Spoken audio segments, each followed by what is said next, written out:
Okay. In a small room, people can hear them. There are people downstairs also. Downstairs too? Alright. And in the next room. In the next room, there will come chairs and empty chairs here. I think people Well, will they come. can go back and forth. Right. Alright. Om Asato Ma Sadgamaya Tamaso Ma Jyotirgamaya Mrityurma Mritam Gamaya Om Shanti Shanti Shanti. Om, lead us from the unreal to the real. Lead us from darkness unto light. Lead us from death to immortality. Om, peace, peace.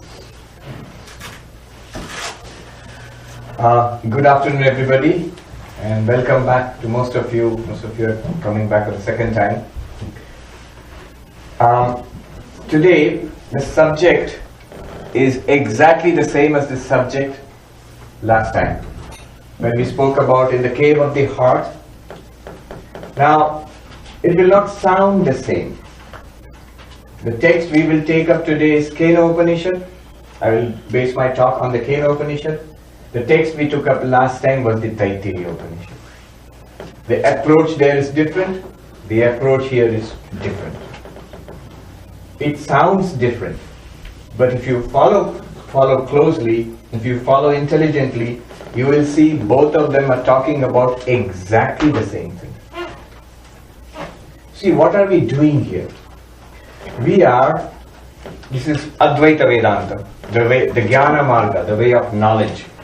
We are trying to realize who we are. Why would you try to do that? Why would you try to realize who we are? The Upanishads tell us that we are Satchidananda, existence, consciousness, place. Come, there's space here.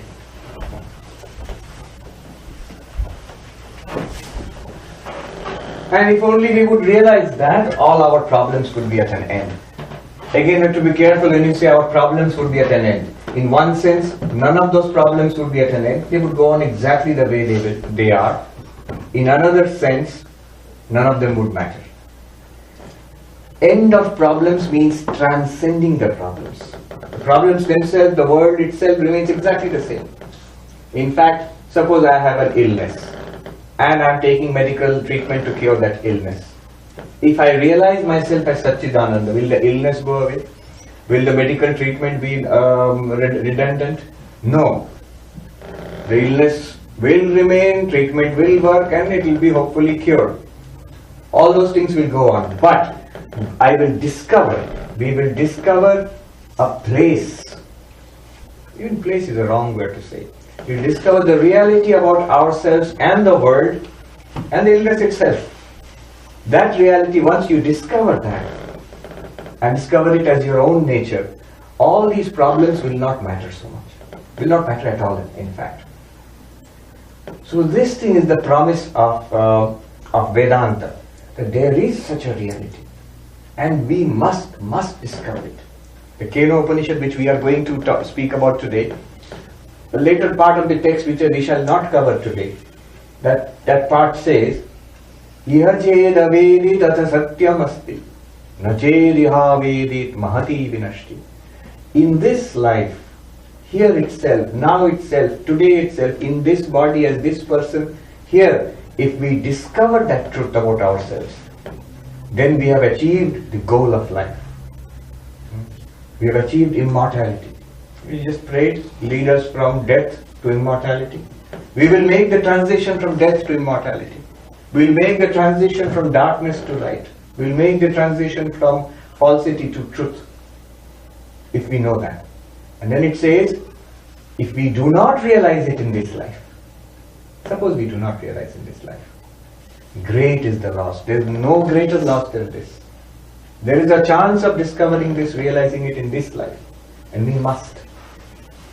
In fact, the way we understand spirituality is, what we shall try to achieve through spirituality is exactly what all of us are trying to do.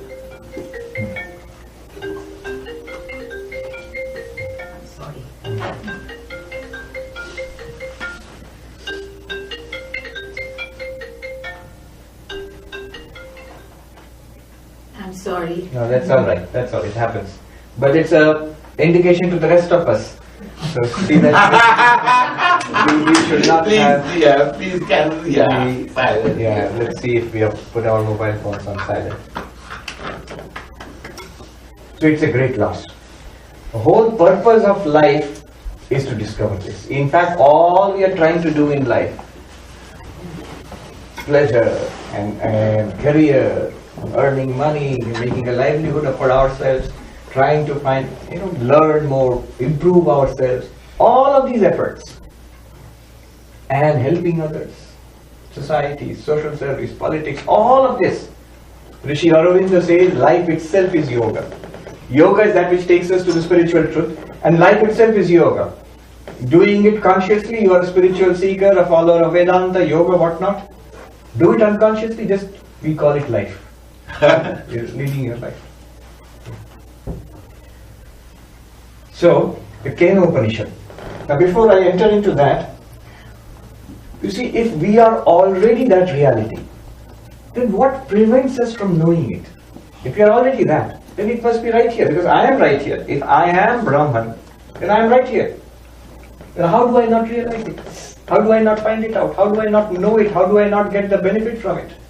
Our condition is like those, like a person whose maybe rich uncle has left him $1 billion or something, and the person is a billionaire, but is still collecting his welfare checks.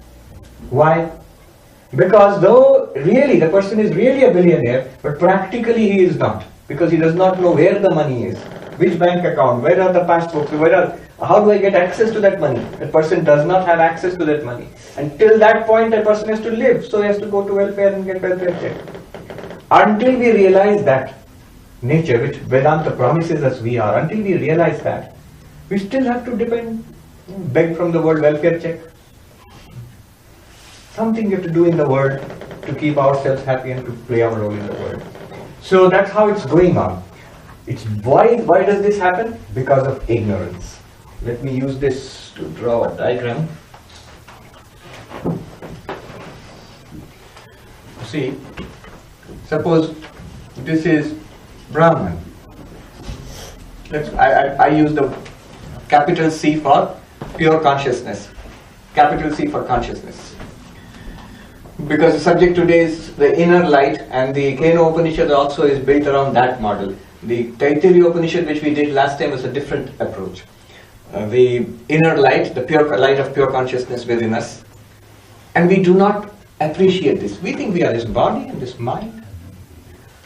This not appreciating it, not getting it, though we read about it, we still don't realize what it is this not knowing it is called Ajnana or Ajnana. Let's call it Ajnana.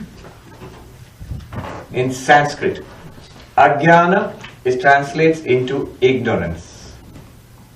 Ajnana translates into ignorance. Ignorance of what?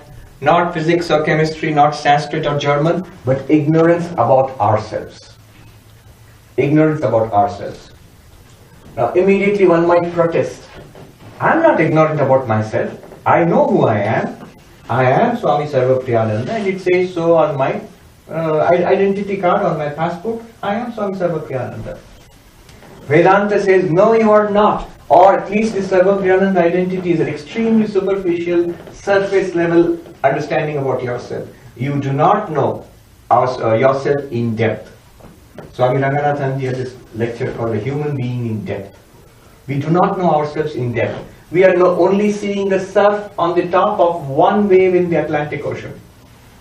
There is that wave, and below it 20,000 feet of water is there. We don't see that. You just see the little surf on the top of the wave. And that's what we call me. So we do not know ourselves as we are.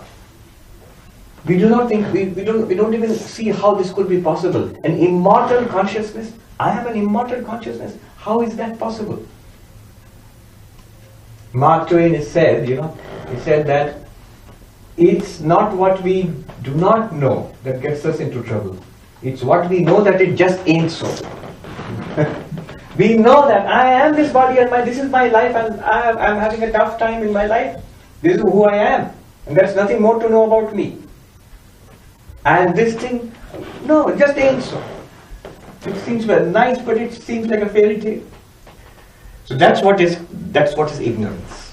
And the solution for any ignorance is, we know, knowledge. If I don't know German, I'm ignorant of German. And the only way of solving that ignorance, removing that ignorance, is through knowledge. Knowledge of what? Sanskrit. Knowledge of? German, of course. Simple. Knowledge is jnana. Knowledge. Now, there is a principle here. It's a common sense thing, but it's good to understand. Knowledge and ignorance must have the same locus and the same object. In Sanskrit, ashraya and vishaya must be the same. What does that mean? It sounds very philosophical, but actually it's very simple. Ashraya, locus. Vishaya, object. What we are ignorant of, that we must get knowledge of. So if I am ignorant of physics, what should I get knowledge of? Not Sanskrit, physics. Knowledge of Sanskrit will not remove my ignorance of physics. You say, obviously, what is your point? My point is, if I am ignorant about the true self, about myself, then I need knowledge of myself. It's not a general ignorance, it's a particular ignorance about my true nature. So I need knowledge of my true nature. That's one. So, what is the object of my ignorance? Even words here are a little tricky because we are talking about the subject, pure subject, so it's a little misleading to say the object of ignorance. But still, at least the Upanishad says that I do not know who I am. The object of my ignorance is myself. And so the knowledge also must be about myself. Right. And the locus, where is this ignorance? My professors, my teachers' knowledge of physics, does not remove my ignorance of physics. I must listen to the teacher, download that knowledge into myself, and then only my ignorance will be removed. Right? I must know it. It's not enough if my teacher knows it. In the same way, my guru may be the greatest jnani ever, but I must get knowledge. My guru's knowledge, my guru's enlightenment, my guru's spiritual insight will not help me. Will not help me ultimately. He can help me, but I must ultimately get knowledge here. If the locus of ignorance is here, then knowledge also must come here, not in guru. So, locus and object of ignorance must be the same. It's a simple point, but it's good to keep in mind. Now, how do I get this knowledge? How do I get this knowledge? Actually, in the path of knowledge, we are speaking again and again. I'm reminding us, I'm not going to talk about Tantra, I'm not going to talk about Bhakti, I'm not going to talk about meditation. I will talk about meditation, but of a very different kind than we are used to. We are talking specifically here of one path, the path of knowledge. So in the path of knowledge, how do we get knowledge? Just like any other way of getting knowledge, take it in a very simple way. How do you get knowledge of physics? You enroll for a course on physics, Physics 101, and go and sit in the classroom, listen to the lectures, you get a book, you study, you think. You think very deeply, and then you say, okay, I got it. Exactly in the same way, the Upanishads tell us the process of getting this knowledge is threefold. Shravana literally means hearing, but here it means something much more than hearing. It's a systematic study of Vedanta, what we are doing now. Shravana. And mananam. It is reflection or thinking, reasoning. And third, nididhyasana.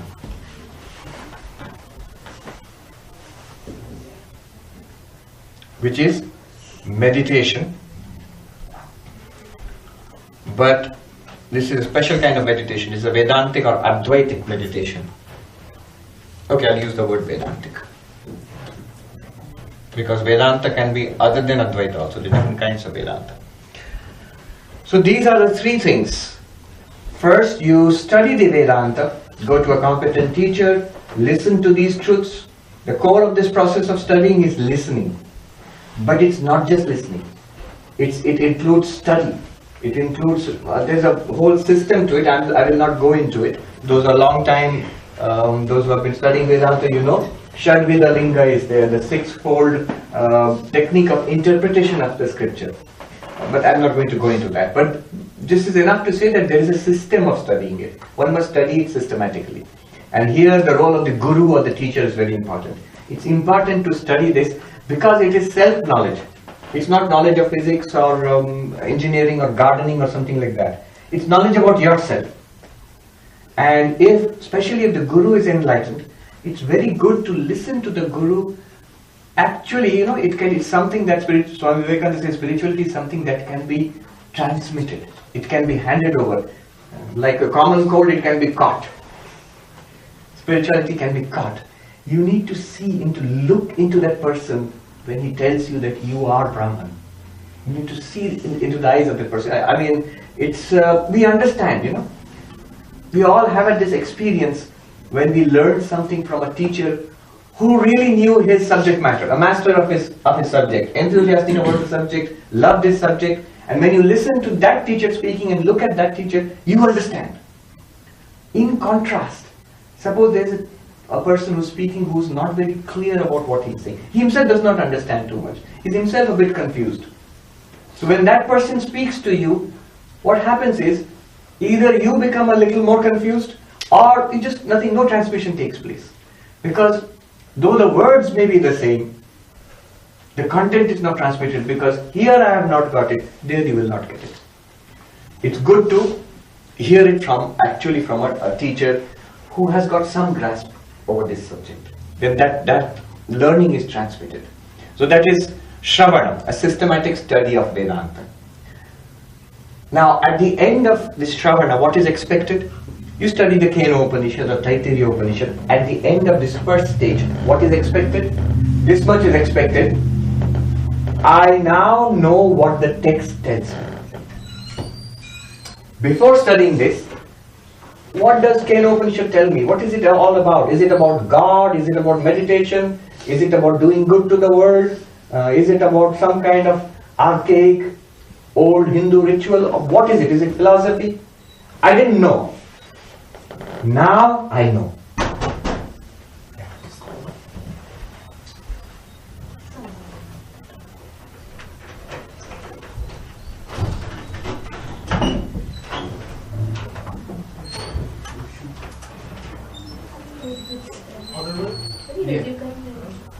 There's a chair here. Come.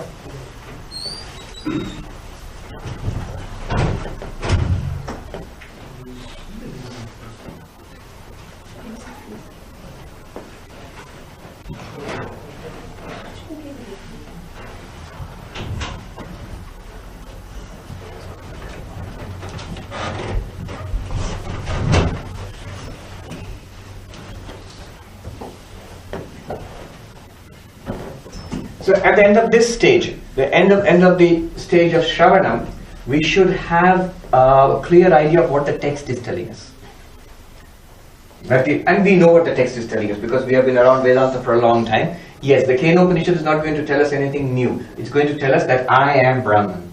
But I should be clear about that. That yeah, the text tells me I am Brahman. But then what's the problem? The text tells me I am Brahman, the teacher told me I am Brahman, but I am not very clear about it. I have many doubts about it. Then we come to the second stage. The second stage is Mananam. Mananam is where we use reasoning, cogitation, thinking ourselves with the help of the text, with the help of the teacher. We think about it. We ask questions. We discuss it and debate it until my doubt, my confusion is removed. That is the stage of Mananam. You use your intellect. Use your intellect to understand and clarify doubts. At the end of this stage, what is expected? When have I come to the conclusion of this stage, Mananam? When I can say, I not only understand what the text is telling me, but now I am convinced. Can you see this is a big step forward? I understand what the Upanishads tell me. Here. But I have some doubts. Here, I understand what the Upanishad tells me, and now my doubts are gone. I'm clear about it. I'm convinced about it. I have conviction. Now what can be the problem then? What can be the problem at this point? Yeah, I know what the Upanishad tells me and I am convinced about it, but it's still something intellectual. I mean, I have learned something. I feel I have learned a particularly clever philosophy, very interesting philosophy. But it has not given me the benefit which was promised. What benefit was promised? You overcome suffering, attain peace of mind and bliss, permanent, deep, unchanging. Atyantika dukkha nivritti, complete cessation of sorrow, and Paramananda Prapti, attainment of bliss. This was promised, but I don't feel it. My life is still going on more or less the same. I now know a little bit of the Upanishads, but how about transcending suffering? That was the promise. It's not happening. So it's not a living reality for me yet. I understand about the Upanishads, I also am convinced about it, but that I am Brahman is not a living reality for me. To make that a living reality, to actually feel it. Again, at this point, language breaks down, so feel it will be within quotes also. To be one with it, to feel it, to make it your, to see that your identity shifts from the body, mind to Brahman. I've used a very precise term. The identity shifts from body, mind to Brahman. What does it mean? When I say I, now it refers to this person, the body. At this point, when you come from this to this point, when we get enlightened, this I should refer to pure consciousness. One of our Swamis, he used to go to a great Advaita master in the Himalayas many years ago. And he went and asked him, when shall I know that I am enlightened? That Swami told him, now when you say I, you clearly refer to this person, Swami so and so, isn't it? He said, yes. When you say I and it clearly refers to Satchidananda, not in theory, not even in understanding, in reality, when it refers to that, then you will know you are enlightened. As clearly, more clearly than this. Indubitably, not theoretically, not philosophically, not intellectually. It should be clear realization. Swami Vivekananda says in one place that sit quietly and say I to yourself. If any thought of the body or mind comes to you, you are not enlightened yet. I means what? If you think, oh, this one, not enlightened. So, Nididhyasan is required for that. Nididhyasan means what I have understood, what I am convinced about, I make that a living reality, assimilating it. Swami Vivekananda writes in one place, tell yourself again and again, I am that, till it tingles with every drop of your blood. It becomes a living reality. Is it hypnotization? Is it self-hypnosis? No, it's just the opposite. It's de-hypnotization. It is something that you have understood, you're clear about it, you're just assimilating it. You're making it deep. You come and sit here.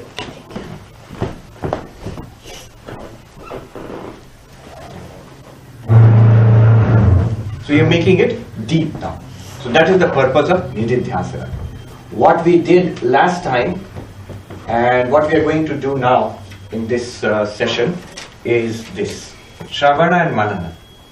Listen to me carefully, I'll systematically guide you through it. That is Shravana. Think about it, ask questions to me or reason it out within yourselves. That is Manana. And in the evening after Arati, we shall try a little bit of Nididhyasana. Many people are attracted by this. Oh, Vedantic meditation, how interesting, I shall do that. And it's very interesting, very interesting really. But it is not going to work until there is some progress here. Shravana and Manana. We must know what we are going to assimilate. We're going to digest food. Well, first you must eat the food. There's no food, what are you going to digest? So it must be within our system.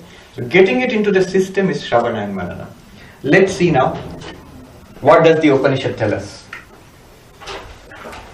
The approach in Kena Upanishad is different. In Taittiriya Upanishad, what did we do?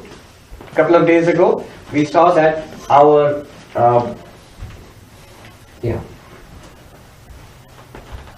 Come. Is anybody? Alright. In the Taittiriya Upanishad, what we did was, we saw that our body-mind system has 5 koshas. We saw that we noted that body is the Annamaya Kosha. And why this body is the kosha? It's not, I am not the body. Why not? Because we saw certain reasons that it is a changing body and I am the unchanging observer of a changing body. That I am the observer of the body and the body is observed. That I am consciousness, that I am a sentient being. The body is an object of my sentience. It is not sentient itself. Because of changing nature, because of it being an object of awareness, because of it being insentient, because of these reasons, the body is not me. It is Annamaya Kosha. In Sanskrit, Vikaritvat, Drishyatvat, Jadatvat. Because of these reasons, it's not me. Not only know this, but actually understand this. Not only understand this, but actually notice it as a fact. How much of a fact? It's a shirt. I am wearing this shirt. And I am not this shirt. That I am not this shirt is a fact. It's not a theory. It's not a practice. I am practicing spirituality. I am not a shirt. It's not a shirt. It's just a fact. Notice it. To that extent, we must notice. I am not the body. It's something in my awareness. Right? Inside the body, deeper than the body, we found the pranamaya, life forces. I am not the pranamaya kosha. We noted that. Deeper than that, we found the mind, manomaya kosha. I am not the manomaya kosha. We noted that. Deeper than that, the intellect. I am not the vijnanamaya kosha. We noted that. Beyond that, deep sleep state, anandamaya kosha. I am not the anandamaya kosha. We noted that. And then, we went to that story of the 10 people who crossed the river and how they are trying to look for an objective 10th person. 1, 2, 3, 4, 5, 6, 7, 8, 9 and one more 10. But you can't find it because the very person who's counting is the 10th person.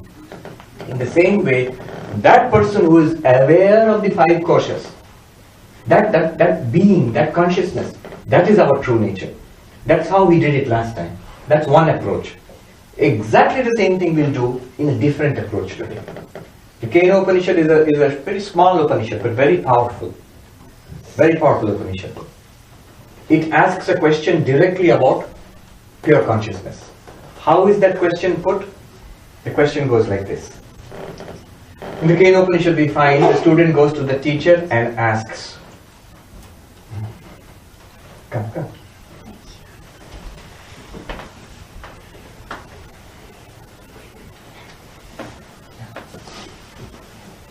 The student goes to the teacher and asks, Keneshitam padati preshitam mana, Kena prana prathama preti yukta, Keneshitam vacham vadanti, Jakshu shrotram kaudeva yunakti. Sir, inspired by what light? In what light do my thoughts come up? If you look into our mind, you can see thoughts are coming up from where we do not know. But we are aware. Memories, ideas, desires, happiness, sadness, anger, dislike, all these things are coming up in the mind. How are we aware of it? How are we aware of it? He's asking a question about this. Inspired by what light do I speak? Same question about this consciousness. By what light do I see? By what light do I hear? He's not asking about this light. No. What light do I see? By the tube light, Swami? No. Why not? Because even the tube light, how do I see the tube light? By the eyes. Okay. But eyes, does it not require the mind? If I'm not aware of it, I will not have the experience of seeing the tube light. Though the light is there, my eyes are open, light is coming into my eyes, but my conscious experience, you see how sophisticated the question is. My conscious first person experience of seeing a tube light. How does it come about? It requires the tube light, it requires the eyes, it requires the mind, and it requires something behind the mind which becomes aware of it. So by what light do I see? By what light do I hear? By what light do I breathe? This is the question. I think yesterday itself I was saying in Yoga Central in Canton that how deep this question is only now we are beginning to understand in the 21st century when we have consciousness studies. What they call the hard problem of consciousness. How do we get first person subjective experience? I'm seeing this Gilwa color, this orange color here. Now there is something going on in the brain. With fMRI scan, you can find some neurons firing when I'm doing this. But internally, what do I experience? I don't experience some neuron firing. What do I experience? Orange color, right? So how the experience, the first person experience of the world, which is our life. Our life is a first person experience, subjective experience of the world. How does that happen? Till now, consciousness studies not only has no explanation for that, they are unable to formulate the question also. Unable to formulate it. It's a huge debate. They call it the hard problem of consciousness. If you Google it, you'll find it. And this question is actually about the hard problem of consciousness. What is it that enables us to have our lives? Thinking, feeling, seeing, talking, smelling, hearing. All these experiences. Not the biological processes. He's not asking for a medical explanation of how the ear works or the eyes work. No. How does that experience happen? Now, having been around Vedanta, everybody here can answer. Swami, it's by pure consciousness, by Atma. But the teacher in the Kena Upanishad does not do that. You see, the Upanishad, that's why they are remarkable as pedagogical methods. Pedagogical methods means a way of teaching. Did you notice how in the Taittiriya Upanishad, the teacher at the very end, after the 5 questions are identified, what did the teacher do? Did the teacher say, now here is your Atma? What did the teacher do? Do you remember? He kept silent. Why did he keep silent? Because if he says, beyond the 5 koshas is your Atma, is a self. What is our tendency? To look for an objective reality. 5 koshas and one more thing. Some kind of light will be there, pure consciousness. I have seen it. Whatever you may have seen, it's not the Atma. Because the one who is seeing, that which is seeing is the Atma. That's why the teacher, in order to prevent us from making that mistake, kept quiet. And that quiet. Here also, the teacher, instead of keeping quiet, answers this question. But instead of saying pure consciousness, the teacher says, and the answer is a remarkable thing. I mean, very unique way of putting it. He says, you want to know by what you hear, by what you see, by what you think, by what you speak? Yes. Then listen. Shrotrasya shrotram manaso manoyat vacho havacham sau pranasya pranaha chakshushas chakshur atimuchya dhira pretya asmad lokadamrita bhavanti. He says, you want to know how you hear? Yes. That which you are asking for is the ear of the ear, shrotrasya shrotram. That which you are asking for is the eye of the eye, chakshushas chakshu. That's how you see. That, you want to know how you think? By now the student will go, don't tell me, by the mind of the mind. Yes, manaso manoyas, by the mind of the mind, by the speech of the speech. Now, what is this? What a strange way of answering. What does it mean?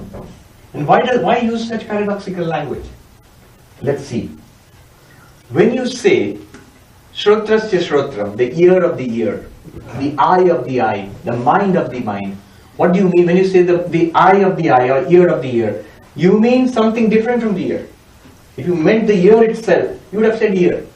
You hear by the ear, you see by the eyes. But instead of saying that, he says, we see by the eye of the eye. We hear by the ear of the ear. You mean something which is different from the eyes. Something which is different from the ears. And these are not two different things.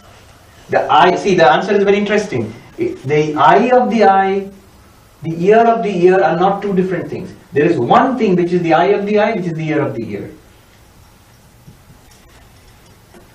Let me give you a simple example. You say, this light, this tube light, this computer, this mic, right? All these electronic devices, when they were in the shop, the mic was not amplifying sound, the tube light was not shining, not that light was shining, not the computer was working, right? What happened to them? How is the microphone amplifying sound? How is the tube light shining? The light is shining, the computer is working. What got into them? Electricity.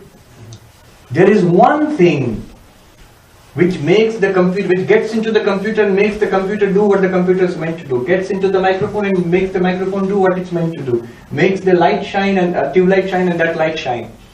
One thing. And that electricity is not the computer, not the microphone, not the tube light. It's different from them. Yet it is in them. It gets into them. And in each case the activity is different. But they're all due to that one thing called electricity. It's a good example. What is the one thing that is different from the visual system, the auditory system, the mind itself, and yet, see, ear of the ear means something different from the ear, and yet it also means something in the ear itself. There itself. There itself is the electricity. If I were to answer that question, I would say, by what does the computer work? The computer of the computer. By the microphone of the microphone, by the tube light of the tube light, by the light of the light. I mean one thing only, electricity. In the same way, the teacher is telling us there is one thing which is different from our mind, our speech, our eyes and ears. All of this different from that. And yet it's right there in those systems and it is enabling them to do different things. Thinking, seeing, hearing, speaking, all our conscious activities, they're all enabled by this one thing. And that is consciousness. He doesn't mention it, doesn't use the name consciousness, but he's pointing towards that. If we study all our activities of our body-mind system, we will say one common thing in all our experiences is an unchanging consciousness. That is what powers our life. That's what, and then he says, knowing this, if you know this, atimuchya dhira, you transcend life itself. Transcending means what? Going beyond. Going beyond has to be understood in a correct way. And you say Cleveland is beyond Pittsburgh. So going beyond Pittsburgh, you come to Cleveland. Cleveland is different, Pittsburgh is different. That's one meaning of going beyond. But another meaning of going beyond, transcend, means right here you are. Here itself, and yet you are not affected by this. The Sanskrit word is asanga. Right, you remain right here. The sky is right here. The sky is right here, all around. In fact, all of this is in the sky, in space. But it is not affected by anything. So in India, when a dead body is burnt, the flesh and bones are burnt up. The water is vaporized, and the wood gets burnt up. The air gets heated all around in the flames. But does the space get affected at all? No. You say, no, space gets hot. Space does not get hot. The air gets hot. So the air gets hot. Now the space is unaffected. Space transcends. Being right there, it transcends everything that is in that space. In the same way, this consciousness, being right there in this body and mind, it transcends. It's not affected by our seeing, hearing, thinking, feeling, willing. It powers everything, and yet it is not affected. When you realize, I am that consciousness in this body-mind system, you are that consciousness. Then he says, Atimuchya dhirya pretya asmad lokal amrita bhavanti. They transcend this body-mind system and they realize their immortality. What is mortal? The body is mortal. What is changing? The mind is changing all the time. The body grows up. You're a baby, now you're a little girl, soon you'll be a teenager, and then an older person, and goes on. What's changing? The body is changing. But you, the consciousness there, you remain the same. You are the observer of the changing body. You as the consciousness transcend the changes of the body. Do you understand? Less like space remaining right there, completely unaffected, totally aware of the body. Not only aware of the body, because of you the body is able to function. Because of you the eye is able to see, mind is able to think. And yet the changes of the body, eyes, ears, mind, all of that do not affect you, who are right there as pure consciousness. The whole thing functions because of you, and you are right there, and yet being there, you are not affected by it. Okay. And clearly, he says this consciousness, you should not mix it up with our present day understanding of consciousness. Our present understanding of consciousness is that it's a product of the brain somehow. Scientists still haven't been able to tell us how, but they think it's the brain is the reality, the matter, and matter somehow produces consciousness. They are saying no, no, no. Consciousness is the reality. It functions through the body-mind. So consciousness does not depend on, it's not a product of the body-mind. It's not a part of the body-mind. Now I have a liver, I have a heart, I have lungs, and I have also got something called consciousness. No, no. Not like that. You are consciousness. Just as electricity is not a part of this tube light. It's right here and it's essential to the functioning of the tube light, but electricity is not part of the tube light. In the same way, consciousness is not part of this body-mind system. It's not being produced by the body-mind system also. So that's another point they are making. Realizing this, one transcends this body-mind system. One realizes one's immortal nature. Consciousness always is immortal, and you are that. Now, once you have mentioned this, then the student says, oh, what a wonderful thing. Such a thing is there. Such a pure consciousness is there. And if one realizes it, one becomes immortal, one realizes one's immortality. Then I would like to know this. I would like to know this. And he tells the teacher, sir, please teach me about this consciousness. Right now I know I am this fellow, student. But I would like to know. You're saying it's right here. I would like to know this consciousness. And the teacher says, he says, Navidmo na vijanimo yathaitat anushishyat. He says, I do not know how to teach that to you. What? You don't know? We came all the way from Cleveland and different parts of Pittsburgh and to learn about the inner light and say, okay, this inner light, now we understand such an inner light is there. Now please tell us about it. Let me see what this inner light is. And you're saying, I don't know. Do you know it yourself? Have you realized it yourself? My God, whom did I come to? And the teacher says, Navijanima. I have not realized. I don't know it myself.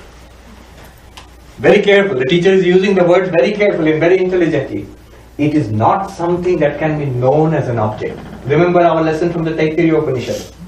When you are looking for the Atman, the 10th person is not somebody who can be counted in series with the 9. You remember the story? 1, 2, 3, 4, 5, 6, 7, 8, 9. And what mistake was that person making? One more 10th. Is looking for one more 10th. The 10th person is not somebody who is an object out there. Similarly, the teacher says, no, I don't know it as an object. What he's trying to correct is the student's tendency to know it as an object. Now the student wants to know the Atma. Oh, I have known the body, I have known the mind, now I must know the Atma, syllabus complete. I can graduate from Vedanta. He says, neither can it be taught, nor can you know it. Now the student gets confused. Then what's the way? Should I go back? Go back home? The teacher says, wait, there is a way. And here is the way. Anya deva tad viditat atho viditadadhi iti shushruma purvesham yenas tad vyachachakshire. What does that mean? I have heard thus from my master and his master and through the whole city, the lineage of spiritual masters teaching us. This technique has been transmitted. I will give you this technique and let's see if you realize it. What's the technique? What you are looking for, pure consciousness, Brahman, Atman. Listen carefully. It is other than anything that you know. Anya devatat viditat. Whatever you know in life, whatever you've learnt in school, whatever you've learnt in family life, whatever you've seen in your career, whatever you've learnt in the world, whatever you know in the world, whatever anybody knows in the world, all the knowledge of all human beings and all living beings together, all their experiences, this Atman is something separate from that, other than that. The student says, okay, that's interesting. Then it must be something unknown. If it's other than the known, it must be something unknown.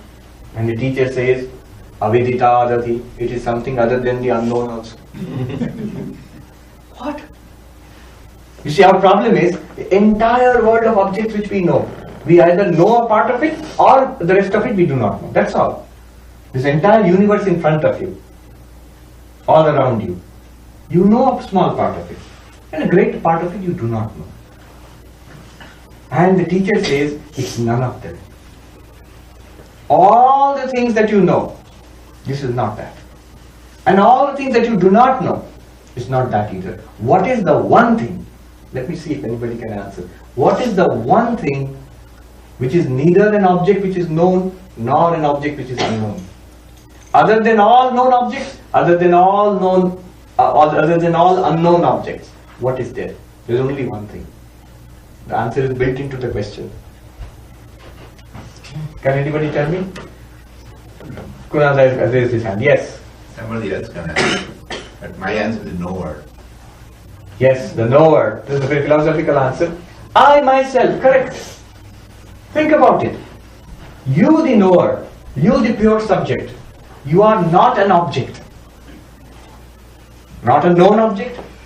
Unknown object? No, it's not an unknown object also. Everything else in this universe is an object. But you, the pure subject, you are not an object. That's what the teacher is saying. The teacher could have said directly, you are the pure subject or Atma. The problem is if you say Atma or pure subject, what will we do? We'll immediately start searching. Where is the Atma? Microscope, telescope, meditation, something, we'll start searching. Where is the Atma? Never find it. Because you are the one who's searching is the Atma. That's why the teacher said, Anya Devata Vedita. It's not anything that you know. Don't look there. Okay, something unknown. It's not anything that you do not know. Don't look there. And this means it points directly to you. That you are that. Let me see how we are doing for time. Okay. Because I want to spend some time for Mananam today. The Mananam is important. That we are hearing this, now you have to think about it. We must talk about it. Let me see if we can help each other to clear the path. There will be obstacles, confusions in understanding, questions. We must deal with that. And the teacher says, Yad vachanabhyuditam yena vagabhyudyate tadeva brahmatvam vidhi nedam yadidam upasate. He says, now he uses a series of, the same point he is making, a series of statements, brilliant statements. He says, what cannot be expressed by speech? This one. Cannot be expressed by speech. And yet, because of which speech is expressed. Know that alone to be Brahman, not what you worship as this. This means, what you worship as an object, that is not Brahman.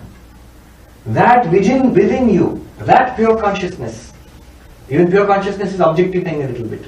You start looking for pure consciousness. Don't even give it a name. It cannot be expressed by speech. Whatever name you give it to, you cannot express it. And yet it is not completely unknown because of it you are able to speak. Because of it I am able to speak. Because of it you are able to hear my words and understand my words. You see, I cannot understand your words, Swami. The very experience of not understanding is also possible because of this consciousness. This consciousness reveals the mind which cannot understand, that's all. But the consciousness is there, one and the same. We are speaking about it, it's right here in all of us. We are that, if we are trying to point it out. Here one interesting thing has to be mentioned. Anything objective is not Brahman. Swami, we worship, especially Hindus, have a wide range of objective names and forms. Kali, Durga, Krishna, we all worship that. With a name and a form and an image. It's very, very objective, very much out there. Not only that, the great mystics, Ramakrishna, Mirabai, others, they all claim to have seen God. So if you say, that is not Brahman, not what you worship as that, then are you not denying all this?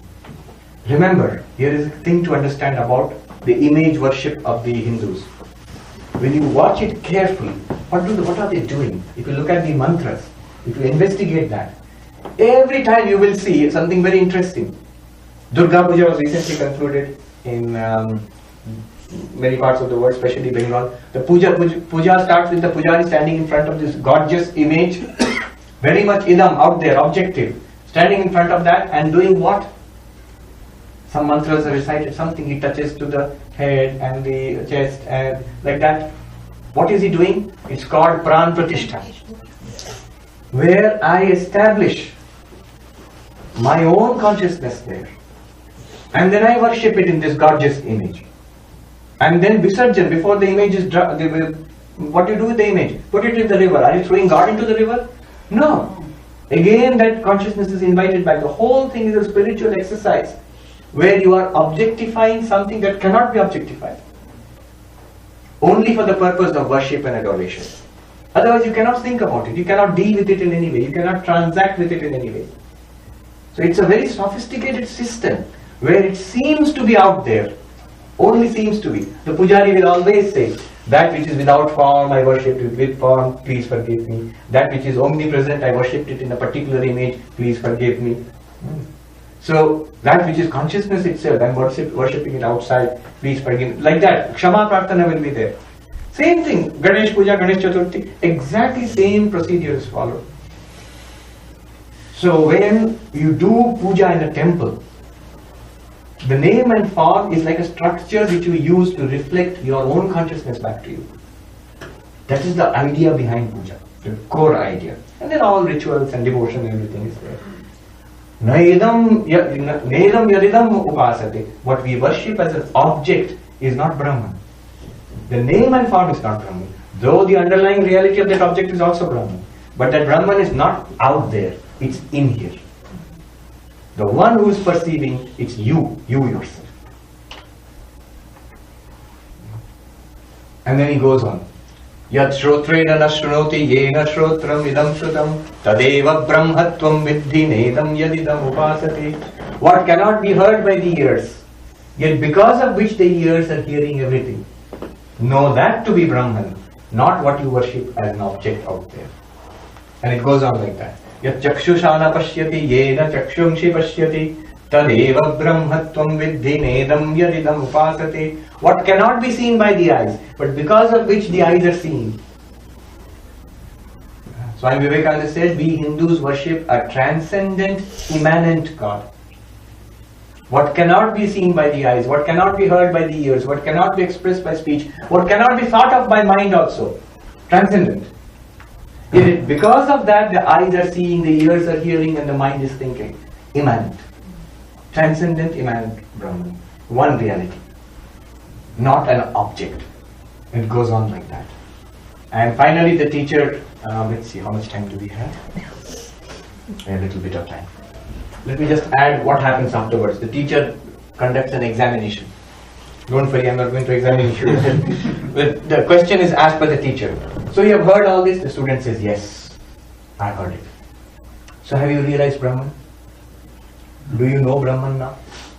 Now the student, is a very intelligent question. If the student says yes, the teacher will get wild, because till now I'm telling you, you cannot know it objectively. Now you're saying you know it. And if you say, the student says, no, I don't know Brahman, then you're failed. You came here to know. The teacher says, Yadi manyasi suvedeti nona vedeti Vedi manyasi suvedeti Dabram evapi nunam tvam vedha brahmano rupam Yadasya tvam yadasya deveshu mimamsyam evate manye viditam. What does it mean in brief? What it means is, if you think you have known it, then you know very little, you have not understood much. Tell me now, have you known it? The student is even more intelligent than the teacher. The student says, Manye viditam, I think I know it. And you can see the teacher raising his eyebrows. What? After all this teaching you say you know it? And the student says, look at the student's answer, which shows exactly that he has understood. He says, Yonas tad veda no na vedeti vedacha yasyamatam tasya matam yasya na vedasa avijñātam vijānatam vijñātam avijānatam. What does it mean? That I do not